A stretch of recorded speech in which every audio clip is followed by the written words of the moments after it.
Hello, welcome to Nithi's kitchen. இன்றைக்கி கொங்கு நாட்டு ஸ்டைலில் தக்காளி பஜ்ஜி எப்படி செய்கிறதுன்னு பார்க்கலாம். தோசை, இட்லி, சப்பாத்தி எல்லாத்துக்கூடையுமே இது ஒரு பெஸ்ட் காம்பினேஷன். வாங்க. தக்காளி, வெங்காயம், உருளைக்கிழங்கு, பச்சை மிளகா, கறிவேப்பிலை, கொத்தமல்லி இதெல்லாமே ஆட் பண்ணிக்கலாம். நம்ம ஒரு குக்கர் வச்சுக்கலாம். அதில் ஒரு 2 டேபிள் ஸ்பூன் ஆஃப் ஆயில் சேர்த்திட்டு இந்த எல்லாமே நம்ம அதில் ஒன்றா சேர்க்க போகிறோம். சின்ன வெங்காயம் ஸ்மால் ஆனியன்ஸ் ஒரு 10 எடுத்திருக்கேன். அதே மாதிரி ஒரு பெரிய சைஸ் வெங்காயம், பெரிய ஆனியன், பிக் ஆனியன் ஒன்று இப்படி சாப் பண்ணி எடுத்திருக்கேன். ஆஃப்டர் தட் ஒரு 2 பச்சை மிளகா இப்படி நம்ம ரவுண்ட் ஷேப்பில் கட் பண்ணி ஆட் பண்ணியிருக்கேன். உருளைக்கிழங்கு, ஒரு பெரிய உருளைக்கிழங்கை இப்படி க்யூப்ஸாக கட் பண்ணி சேர்த்திருக்கேன்.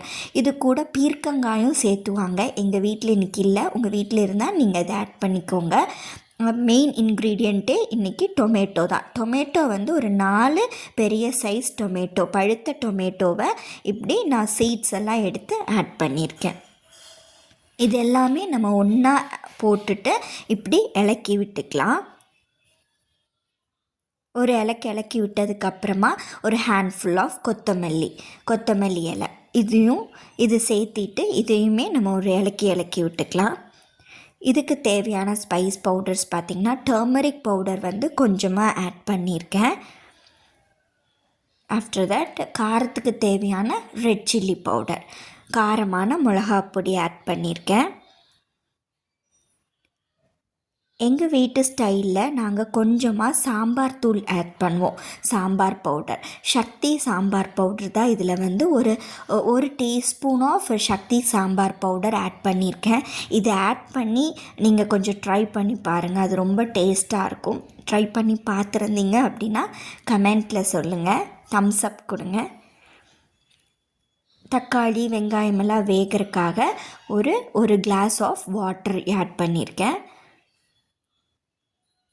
நம்ம குக்கரில் போட்டு ப்ரெஷர் குக் பண்ணிக்கலாம். ஒரு 3 விசில் விட்டு நான் எடுத்திருக்கேன். இது நல்லா வெந்து கிடச்சிருக்கும். இதை நம்ம ஒரு பவுலில் ட்ரான்ஸ்ஃபார்ம் பண்ணிவிட்டு அதில் கொஞ்சம் தண்ணி இருக்கும் இல்லைங்களா, அதெல்லாம் வேறு ஒரு பவுலில் ட்ரான்ஸ்ஃபார்ம் பண்ணிவிட்டு இப்போ தான் உப்பு ஆட் பண்ணணும். தேவைக்கான உப்பு ஆட் பண்ணிக்கலாம். மத்து வச்சு கடையிறதுனாலும் கடைஞ்சிக்கலாம். மிக்சியில் போட்டு நீங்கள் கிரைண்ட் பண்ணுறதா இருந்தாலும் பண்ணிக்கலாம்.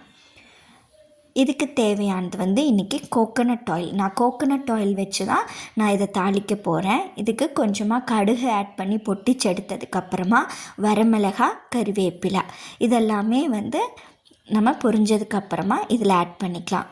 இதில் ஒரு இன்க்ரீடியன்ட் நான் மிஸ் பண்ணிட்டேன் சொல்கிறதுக்கு, உளுந்து பருப்பும் நான் இதில் கொஞ்சம் ஆட் பண்ணியிருக்கேன். After that handful of coriander leaf add பண்ணிக்கலாம்.